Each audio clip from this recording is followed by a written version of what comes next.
So yun na nga no, kagagaling lang ho natin sa Quezon Province no, particular in Lucena City or sabihin nating proposed metropolitan city of Lucena sa Calabarzon, Lucena, Quezon Province. So dito tayo ngayon sa may Pasay, Paranaque kung saan tayo maglalakwatsa ulit. Pupunta tayo sa may SNR no. Bibisitahin na natin yung kailangan ng SNR ho dito na kung saan lagi natin nakikita every time na tayo dumadaan dito. Low lang tayo ng bus papuntang Pitix.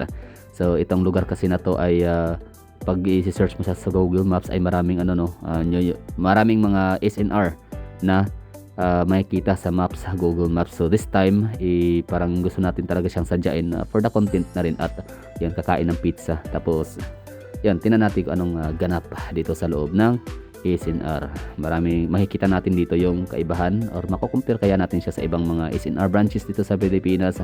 Ano kayang pinagkaiba kung meron man no. So let's find out. Let's see. So samahan nyo po and yan.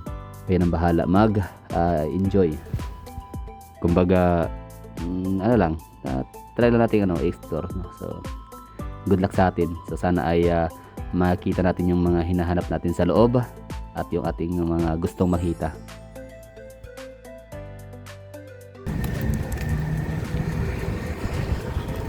SNR Paranaque or SNR Pasay. Ano bang lugar to dito?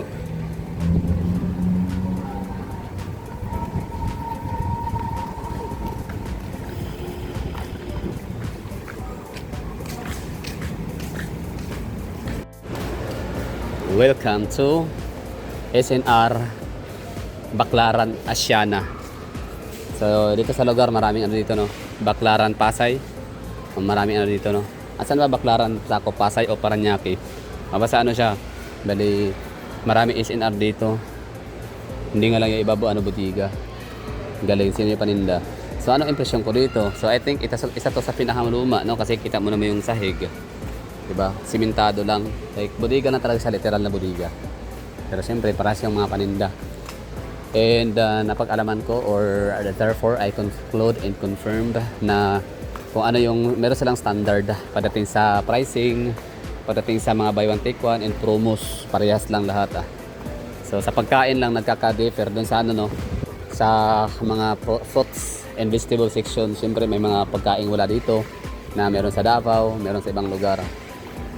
For example, durian nga no. Meron mga durian din dito panigurado pero sa ngayon wala sila kasi hindi nga siya season. Ito Delimundo. Wait lang, Delimundo ba to? Sample. Ayan, Delimundo nga Sige, tirador tayo ng sample alam niyo na yun. Pa-try daw ma'am. Ranch House Chili Garlic Corned Beef. Di ba matagal na to ma'am? Yes po. Bakit pinunumot ulit?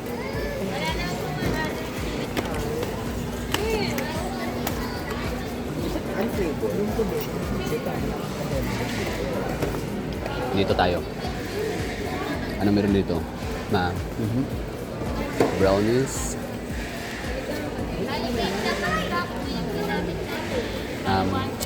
Ano siya ma'am? So parang squids no? Ayo, siya na lang Sample. Di ba ito yung... Ano lagi sa nuts sir? Wala naman po. Wala naman. Sinabon nga yung Yun Cinnamon. Cinnamon talaga yun. Cinnamon yung pangalan ng brand ng tindahan. Pero yung mga paninda nun, Cinnamon.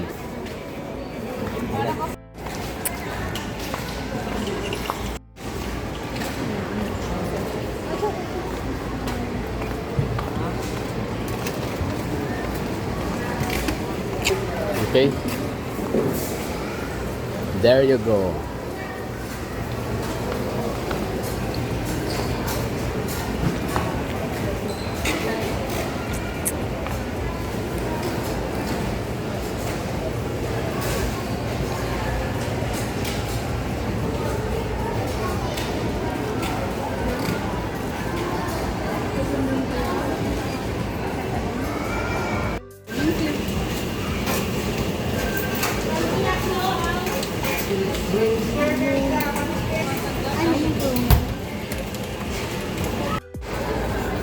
So yun tapos na tayong kain sa SNR Baclaran Asiana branch. Ito yung tsura ng loob. Just like any other SNR, no? The same na yung itsura. Pero di hamak na mas maganda sa Davao. Yes. Mas spacious. Mas bago kasi siguro, no, compare dito. Mas luma ito, mas matagal na. Tama ba? Okay. Magandang panahon search sa Wikipedia kung sinong mga nauna at sinong lumat bago. Kasi yun na, we're done.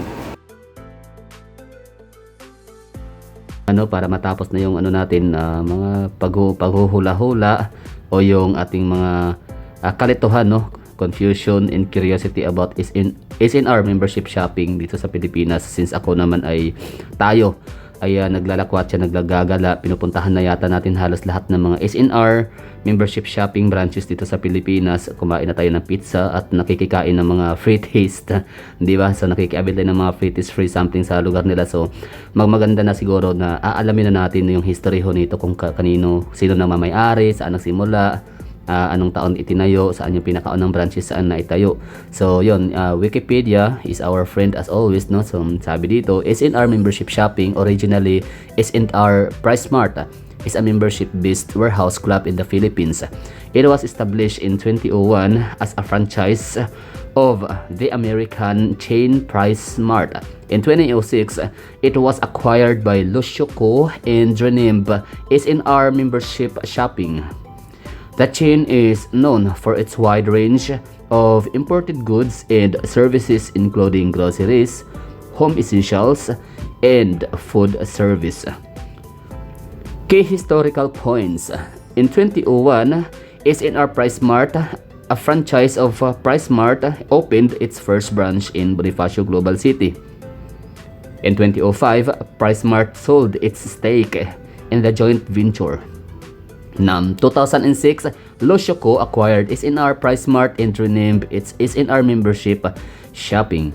In 2010, the first branch outside Metro Manila and Luzon opened in Mandawi, Cebu.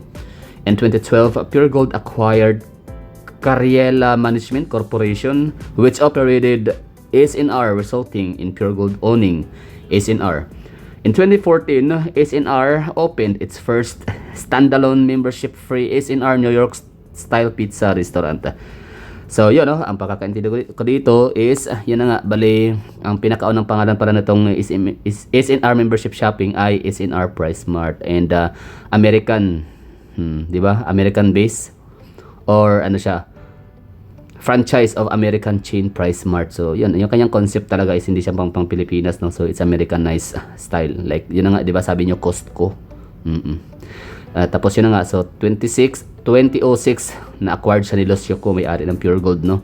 So si Lucio Co ang nagmamay-ari, si Lucio Co ay may anak yata, no, na parang siya yung tagapagmana ng kampanya. Siyang napangasawa na ba o jowa pa lang ni Bea Alonso. Ang galing, no? Sana all. And yun na nga, no, naging SNR membership shopping na siya ngayon. The chain is known for its wide. Okay. So yung 2001 naman, syempre tatanong tayo, no, kung kailan nagsimula. So 2001 nagsimula sila na magbukas ng tindahan sa Bonifacio Global City or BGC ng Taguig. Pero that time hindi pa may-ari ang Lucio Co family or yung Pure Gold. So 2005 naman is yun na nga, nakuha, ibinenta pala, ganun, ni PriceSmart sa joint venture. So panigurado ang joint ventures nila is si Lucio Co, yan, hanggang sa na-acquired ni Lucio Co ang SNR PriceSmart. Tapos yun, binago ang pangalan from SNR PriceSmart ay ginawang SNR Membership Shopping. Diba 2006 2001, galing. So yun yung history. First ever na tindahan, Bonifacio Global City or branch.